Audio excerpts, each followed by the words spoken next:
Hello everybody, welcome back to the channel. I really appreciate you being here.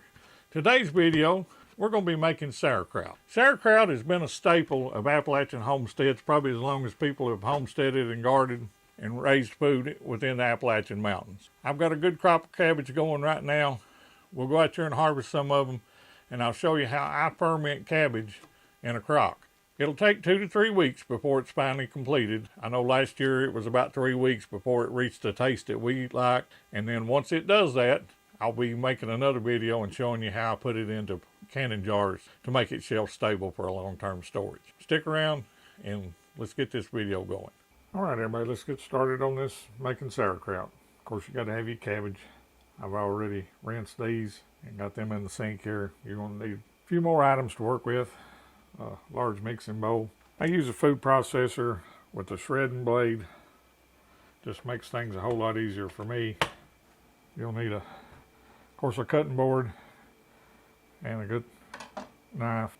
Plain salt, kosher salt. I use the Morton's canning and pickling salt. This works real good for me. And of course you got to have your fermenting crock, which this is a 5-gallon crock with a lid. I don't know if you can see down in there or not, but I've got the weights also. Anyway, stick around. Let me get this camera repositioned and set up, and we'll get started on this. Okay. Of course, you know, clean hands, clean surfaces, all your utensils, everything you're using, make sure it's good and clean. I washed everything prior to starting this. First thing I do is I remove these larger outer leaves. And the best looking outer leaves, I kind of lay them off to the side and save them because you will need some of them later on in this process. And the rest of them I just dispose of in the trash.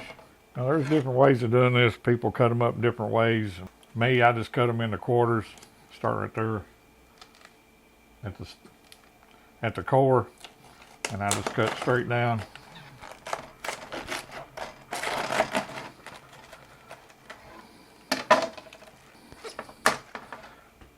That off to the side.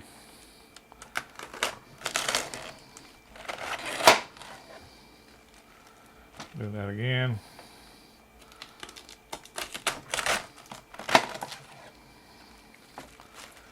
And one last time.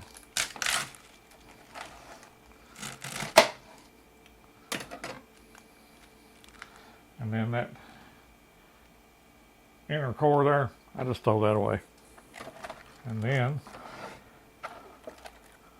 I just cut these pieces up into pieces that'll fit inside my food processor.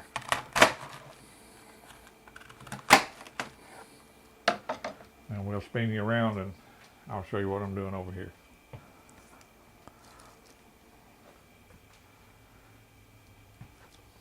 Like I said, I just cut it into pieces that'll fit in the food processor. Turn it on, and this one, as you press this down, it will start the motor.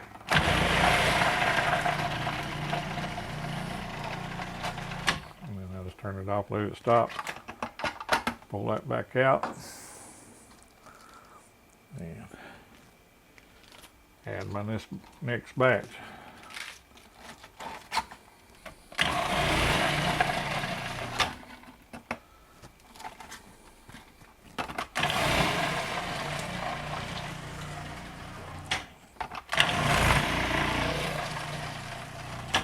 And I just keep doing that until I get the container full.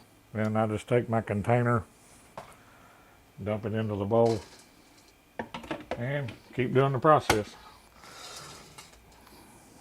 Yeah, like I said, I dump that in that big large stainless steel bowl, and I just start sprinkling some salt.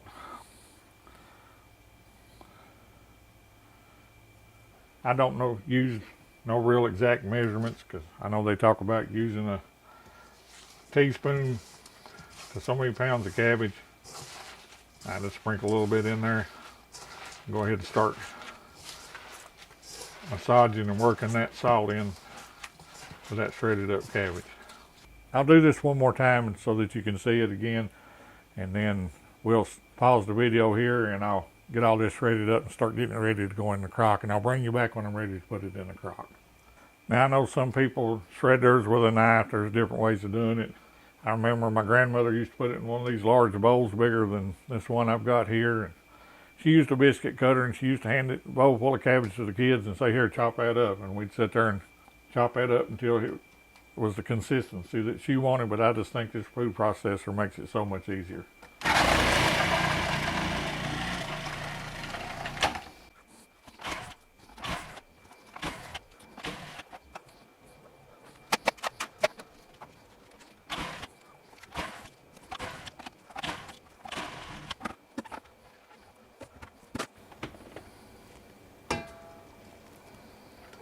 And again, I've already put salt in here. Let's go ahead and work the salt that I already had from that previous. And I think you'll be amazed how much moisture is already coming out of that. Show you a shot of that when we get this bowl about half full. Anyway, I'll go ahead and shred about half a bowl full, and I'll bring you back when I get to that point, when I get ready to transfer it to the crock. Stay tuned. Okay, everybody, that's 2 heads of cabbage so far, and you can see that foam. Now all that juice and moisture is already coming out of that. I started, that bowl was bone dry, and you can see how much moisture has come out of that already. We'll transfer this part to the crock. I'll show you that, and then we'll keep going. Stay tuned. And just in case anybody was wondering, it is the Cuisinart Prep 9 9-cup food processor. We've had this about 3 years now. Maybe 4. I got this at Walmart when the smaller one that we had tore up one day, and I was in the middle of doing something with it, so I had to go get a new one, and this was the one I got, and I really like it. It works well for what I use it for. And like I said, I'm going to transfer that over to the crock. This is a 5-gallon crock. This is Ohio stoneware, and like I said, I have the lid that sits on top, and the counterweights that holds everything down under the brine solution. I'll show you that later. These are made in the USA.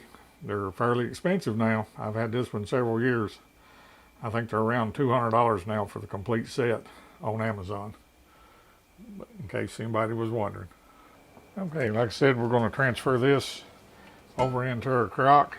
I'm just kind of let it pour down in there. Nothing at all complicated about it. And then I just kind of take my hand and mash that down in there real good. And I'll kind of show you a shot. It's down in there. And I'll just keep layering that up and building that up until we get it pretty close to the top, leaving enough room for our weights to press down and hold everything under the brine. I think you get the general idea. I'll bring you back in a few minutes when I add another couple of layers to this, and then I'll show you adding the weights and what I do with it after that. Stay tuned. All right, everybody, that's that first layer that we put in earlier. I've got another bowl here ready, and what I'm going to do is I've got a sauerkraut pounder here that I just got. Hadn't used one of these before. I used to use just my hand or a spoon or potato masher or whatever, but I'm going to, this first layer that we put in here, I'm going to mash and pound it down in like this. And then I'm going to add that second layer on top of it. So, you kind of get the general idea here. Bring you back when we get the second layer in. Stick around. Okay, everybody, that's 10 heads of cabbage, I believe is what it ended up being. And it's just about full to the top. I've got enough room left to add my weights. And if you remember earlier in this video, I mentioned about the cabbage leaves, some of the outer leaves. And I'll show you what I do with those. What I'm going to actually do is I'm going to cover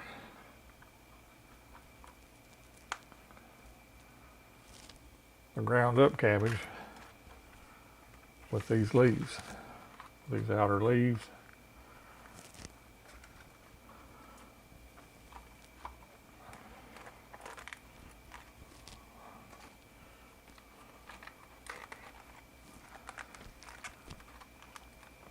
So that way, as I put my weights in here and press those down, that will help hold the ground up cabbage for sauerkraut down in that brine.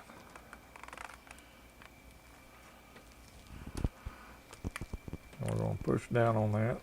See, that liquid is coming up to the top. That's the key. You want all of the sauerkraut under the liquid. We'll put the lid on this, and I'll show you what to do next. Stay tuned. Okay, everybody, the lid's in place, and what I'm going to do now is I'm going to put a piece of cheesecloth over top of this. That lid doesn't seal tight, so it will allow those gases to vent that develop as the cabbage ferments. And the cheesecloth is just to keep a chance of a bug or something getting in there. I'll lay it over top of it and wrap a rubber band around it, and I'll bring you back in just a second. Okay, everyone, there it is. Cheesecloth's on it. Got it sitting here in the corner of the pantry. I'll come in here every day or so and check it. There may be a little film that you got to skim off the top, and you want to make sure that the water level is above everything. If it's not, you just simply add a brine mixture to bring it back up, because you might lose some of it through evaporation. Now to go get the wife's kitchen cleaned back up before she kills me. All right, everybody, that's it. That's how I make sauerkraut that our family enjoys. I really appreciate you watching. If you found this video helpful, please hit the thumbs up. Leave us a like. Leave us a comment below. Do you do it differently? How do you do it? Is there an easier way? I'm all about learning. If you haven't done so already, please consider subscribing. If you've already subscribed, thank you very much. It is truly appreciated. And remember, prepare today for what may happen tomorrow. I'll see you on the next video.